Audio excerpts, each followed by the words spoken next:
இதை பலி செலுத்தினவன் அவன் போய் தன்னை சுத்திகரித்துக் கொள்ள வேண்டும். சாயந்தரம் வரைக்கும் அவன் சுத்தமற்றவனாய் காணப்படுவான். அதனால அவர் தன்னை சுத்திகரித்துக் கொள்ள வேண்டும். அடுத்து ஒரு சுத்தமான ஆசாரியன் வந்து அந்த ஆட்டு கிடாரியோட எல்லா விதமான காரியங்களையும் பாளையத்திற்கு புறம்பே கொண்டு போய் சுட்டெரிக்கப்பட வேண்டும்.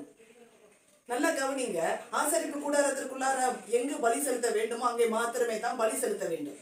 அப்படி பலி செலுத்தும் பொழுது ரத்தத்தை எல்லாம் வடிய விட வேண்டும்.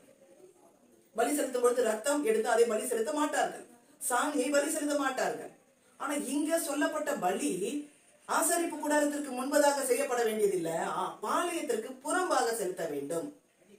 அதனுடைய தோல், சாணி, ஆட்டு அந்த கடாக்குட எல்லா பொருட்களும், ஈவன் ரத்தம் கூட அதை சுட்டெரிக்க வேண்டும் என்று சொல்லி ஒரு காரியத்தை இங்கே வித்தியாசமான ஒரு பலியை இந்த ஜலம் ரெடி பண்ணுவதிலே, தீட்டு கழிக்கும் ஜலம் ஒரு சாம்பலை வைத்து இந்த ஜலத்தை ரெடி பண்ணுகிறார்கள்.